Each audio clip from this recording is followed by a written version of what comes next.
Drogheda haven't beaten St. Pat's in quite a while. Here's Treacy lining up the shot. Treacy, and O'Malley has dived away to his left-hand side to parry that ball away. That's close enough to the goalkeeper, but he pushes her out to safety, well wide, no chance for Duffy to get onto the rebound. We just see the danger of Treacy prepared. Once he gets a half a sight of the goal, have a goal. Liam Buckley, Pat's manager, in his second spell. St. Patrick's Athletic. As Treacy has the ball again. Bit of room for Treacy. Treacy has a shot! And once again, O'Malley has to be smart to dive away to his left-hand side. Yeah, Treacy picks her up off the throw-in and gets that shot away as quick as he can. Good save again from O'Malley, but that's two good shots he's had. Keith Treacy, you see the danger. Here's Greene. Across the area. Byrne gets a foot to it, to McGrath. Ball's behind McGrath. Chambers. Claims for handball, and it's given by referee Neil Doyle right on the edge of the penalty area, and a ball which will be in a very advantageous position for the likes of Killian Brennan. Well, I suppose his hands were up high enough across his body, Alan Byrne, so I suppose the referee fair enough on that one. It will be Brennan to take this up and over the wall, and Schlingermann with a good save. It was on target. Very acrobatic save on the goalkeeper's side, though. He hadn't too far to travel, just had a look to his right. He was worried was it going to go to his right. Made a fairly flash looking, but good save nonetheless. Got it well away from the goal. Ball for Ian Morris. What about a shot, I thought. Played it to Birmingham instead. Out to Greene. Greene is the penalty area. Great save from Schlingermann. Beautiful save. Yeah, it was a lot better from Pats. You see, they got a few players in the penalty area this time. Great effort by James McGrath. Look, diving header, good save by the goalkeeper. Fantastic touch to get it over the bar. Good play from Pats, though, getting more players into the box. Greene. Chambers on the edge of the area, tries to play the reverse ball, and that looks like a penalty. Yes, it is. Has to be. Fagan got his shirt tugged. Yeah, good little ball by Chambers, but a stupid challenge by Bailey. He done all right in the match so far. I mean, even from that position, it was unlikely Fagan was going to score. Conan Byrne, 6 goals so far this season, and he sends the keeper the wrong way. And St. Patrick's Athletic take the lead. That's a bit of a killer for Drogheda, but the good news is that they got plenty of time left in the second half to rescue it. Foul on McEleney by Hughes. The referee decides to let the play go on. That's definitely a foul by James Chambers, and a free kick for Drogheda United midway inside the St. Pat's half of the field. It's an awful long way out for Treacy. 2 men on the wall ahead of him. He just dinks it in. And Thornton gets his head to it, and that's the equalising goal. And it's Alan Byrne who's got it at the back post. His first goal of the season, the 32-year-old. Well, the goal was coming. Thornton moved away with the free kick.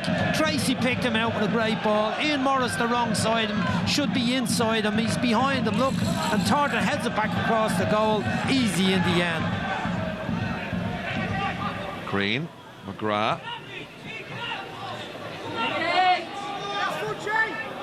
Desmond, faced by Marks, gets around him. And oh, lovely little header from Conan Byrne, a reverse header facing away from goal that nearly beat the angle and just drifted over the top of Schlingermann's crossbar.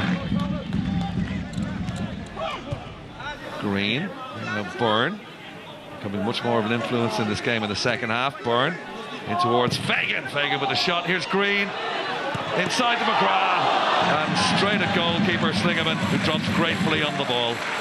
That's a miss. The big chance. See the ball in. Fagan hits her there. He's good block from Byrne here. Falls for eventually McGrath. Finds the goalkeeper from close range. Really should be tucking that into the corner. Nice chest control. Pass from Aaron Greene in the middle of the box. But back to that trend we had earlier. Pats with a lot of possession. Drogheda with loads of players behind the ball. Fagan away. Yeah, Fagan away. Gets to the edge of the penalty area, Christy Fagan! Lovely finish by Christy Fagan.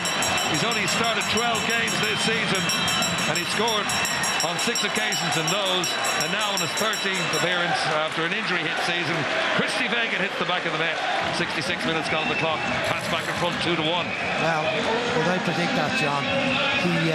Once he got the chance, he's a waiting defender. No one near Robert Riley coming across, but he still had a lot to do. You look at the wide position he is, shifts the ball from right to left and drills it into the far corner. Brilliant, brilliant finish from Christy. Brennan started that play. It's run nicely for Greene. McGrath turns Greene back to Fagan. Drogheda all over the place here, and eventually they get it clear. But Brennan started that. Great play for St. Pat's, and that really perhaps should have been 3-1. Yeah, brilliant play by young Jamie McGrath in the box. Look at this for Fee. What a brilliant turn and an amazing save from Schlingermann. Brennan, Sean Brennan into the penalty area. Here's Treacy, and that's a comfortable save in the end. Watched all the way, straight into his arms by the Pats keeper O'Malley. I thought we played quite well, actually. We've passed it really well. I think we've created a bulk of the chances. I know they had 1 or 2 at the end of the game, so 1 or 2 of our lads looked a wee bit tired. But overall, I'm pleased with the effort. You know, we've played some good football and some good chances. Christy Fagan's second goal was superb. Physically, are you in good shape, and mentally, do you feel you're in good shape as a squad? Well, mentally we are. Yeah. Today that's our second defeat in 6, you know, and our in 5. So it's hard to swallow. But the performances have been there. You know, the chances, we're not taking them, and we're getting punished for our own mistakes, and we have to learn very quickly. It was some performance from centre half tonight. Yeah, well, against opposition, obviously like Drogheda, they're coming here to play 4-5-1, and it probably suited me playing there because I see a lot of the ball. Obviously defensively is another side of that game which probably wouldn't be my strongest, but yeah, it's worked out well for us tonight. Wins aren't coming easy for us, so it's nice to get over the line.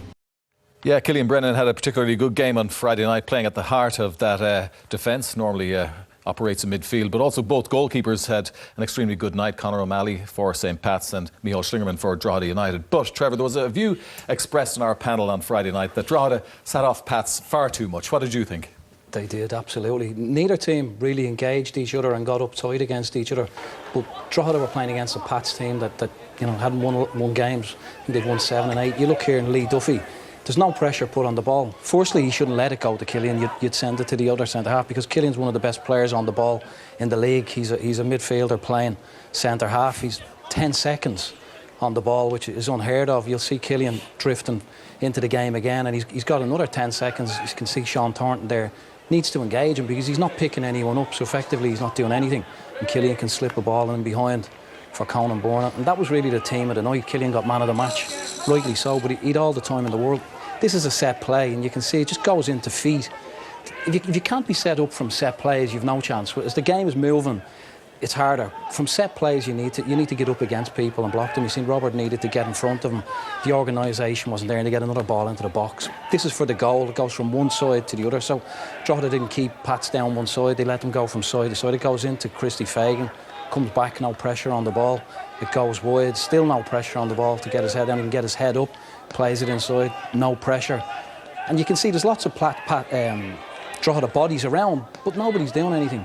The ball gets slipped down the side, and then it's a bit of madness from Robert because it's a silly foul. But at no point did they engage and get up tight to get people's heads down. And as a coach, I always say to the players, test their skill. If you get up against people and you get tight and you get pressure on them, you test their skill, you ask, how good are you? Yeah. Whereas if you give the players all the time in the world, particularly the Pats players who pass the ball around, they'll be fantastic, as Killian was on the night. So it was very disappointing for Drogheda. Yeah, it was. Dave, do you think that, putting it quite simply, that Drogheda just made it far too easy for St. Pat's on the night? Well, it's hard to criticise because they're down at they're fighting for their lives. They want to stay in the Premier League. They're talking about, let's go there, let's keep it tight. Yeah. But you have to say that they dropped off too deep. You know, it's one thing dropping off, but like when you're defending probably 5 yards inside your own 18-yard box, there's something wrong. And when a centre back can run probably 10, 15 yards into the opposition half, that's too far. I know. Like people were saying, they have to come out and engage. You do, and I can see where Mark is coming from. To say, look, leave them have the ball in certain areas, and we'll defend. And they did it right, did it quite well. But as Trevor was pointing out there, you can't leave people just drift into your half of the pitch and start picking out little balls, because especially Killian on the night, with his quality, he's going to find passes. But again, in that situation, you need concentration. And Robert Bailey there, like, the game wasn't going, you know, St. Pat's way. I watched the whole game, and you're saying they were getting a bit frustrated, but they needed a break. And Robbie Bailey then, when he's worked so hard in the game, he played well, and the next to give them an easy penalty like that was horrendous, really. Yeah, and they've got a couple of tricky ones to finish off their season. Drogheda at home to Longford Town next Friday, and then of course they're away to Shamrock Rovers. Now we've got to move on. In 6 wins, 2 draws and just 1 defeat from their last 9 matches, but Limerick still have found themselves at the foot of the table before they kicked off against Derry on